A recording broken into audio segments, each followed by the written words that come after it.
Hi மக்களே, எல்லோரும் எப்படி இருக்கீங்க? என்னடா இது தலை சொரிஞ்சிட்டே இருக்கிறேன்னு பார்க்குறீங்களா? ஆமாங்க, இந்த நாள் வந்து பார்த்திங்கன்னா என்றைக்குமே வரக்கூடாது அப்படின்னு நினைக்கிறேன். ஏன் நினைக்கிறீங்களா? அவ்வளோ கடுப்பாக இருக்குதுங்க இன்றைக்கி. எதுக்குன்னு பார்த்தீங்கன்னா, எதுக்கு வாழ்கிறேன், என்ன பண்ணுறேன், என்ன செய்கிறேன்றதே ஒன்றுமே எனக்கு புரிய மாட்டேங்குது. அந்தமாரி ஒரு வெறுப்பான நாள் இருக்குது.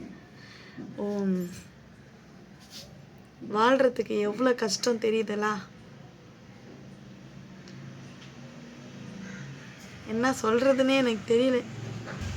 எனக்கு சொல்கிறதுக்கும் வாய் வர மாட்டேன். அவ்வளோ காண்டில் உக்காந்துட்ருக்குறேங்க நான். செம்ம வெறுப்பாக இருக்குது.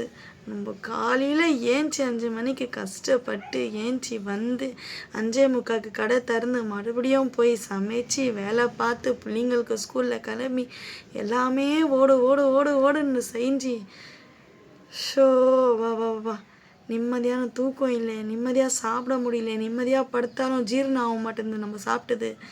இந்த போலெல்லாம் ஒரு லைஃப்பில் எதுக்கு தான் வாழ்கிறோமோன்னு இருக்குதுங்க. எனக்கு அவ்வளோ கடுப்பாக இருக்குது. எனக்கு என்ன பண்ணுறது?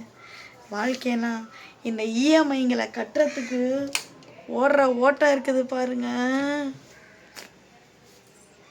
அழியாக வருது. யாருண்ட போய் சொல்ல முடியும்? யாருண்ட போகணும்? அதனால தான் உங்கள்கிட்ட சொல்கிறேன். நான் சொன்னால் நீங்கள் கேட்குறீங்களே, நான் சொன்னால் நீங்கள் பார்க்குறீங்களே, அதனால தான் உங்கள்கிட்ட சொல்கிறேன். இவ்வளோ கடுப்பாக இருக்குதுங்க எனக்கு. ஏண்டா வாழ்கிறோம் அப்படின்னு இருக்குது எனக்கு.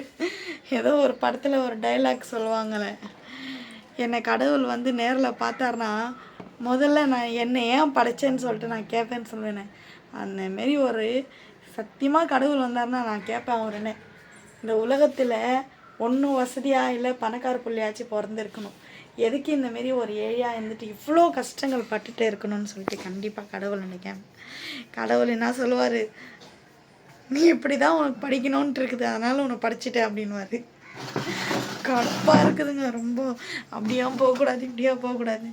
அடுத்த ஜன்மம்னு இருந்தால் சத்தியமாக வந்து கல்யாணமே பண்ணக்கூடாது. பிறந்தா ஒரு பருவியாக பிறந்துடணும். அடுத்த ஜன்மம்னு பிறந்தா கூட அம்மா அப்பா கூடயே இருந்து செத்து போயிடணுங்க. கல்யாணம்ன்றதே பண்ணக்கூடாதுங்க.